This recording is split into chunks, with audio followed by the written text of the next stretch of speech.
Hello guys, আজ আমি তোমাদের সামনে নিয়ে চলে এসেছি এই আতা পিঠে। এই আতা ফলগুলো কিন্তু এখন আর দেখা যায় না বাজারে, তাই না? দারুণ লাগছে দেখতে আর খেতেও খুব সুন্দর হয়েছিল। চলো রেসিপি শুরু করি। এখানে আমি নারকেলের পুর তৈরি করে নিয়েছিলাম আর কড়াইতে 1 বাটি জল দিলাম আর 1 বাটি চালের গুঁড়ো দিলাম আর পরিমাণ মতো লবণ দিয়ে ভালো করে মেখে নিলাম।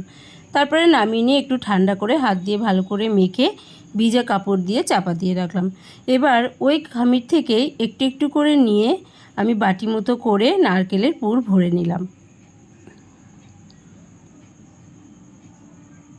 এবার আমি মুখটাকে ভালো করে মেরে গোল গোল করে নিলাম আর ঠিক এই একই রকমভাবে সব খামিরটায় এইভাবে গোল গোল বল করে নিতে হবে।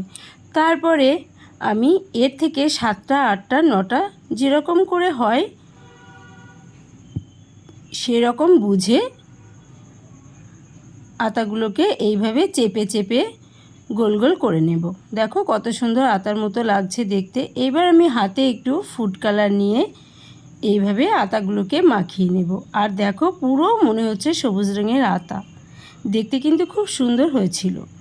আর তারপরে আমি একটা ঝাঁঝরি থালায় তেল মাখিয়ে এখানে জল গরম করতে দিয়েছিলাম, তার উপরে চাপিয়ে দিয়ে আতাগুলোকে সব দিয়ে দিলাম। দিয়ে 15 মিনিটের জন্য ভাপিয়ে নিলাম আর খুলে নিলাম, হয়ে গেল রেডি।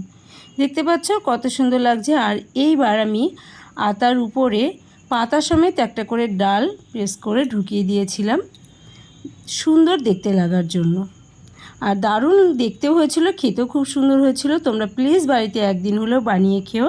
আর আমার ভিডিওটি লাইক শেয়ার কমেন্ট করো আর প্লিজ চ্যানেলটি সাবস্ক্রাইব করে রাখার অনুরোধ জানালাম। তোমরা সবাই ভালো থেকো, সুস্থ থেকো। আজকের মতো এখানেই টাটা।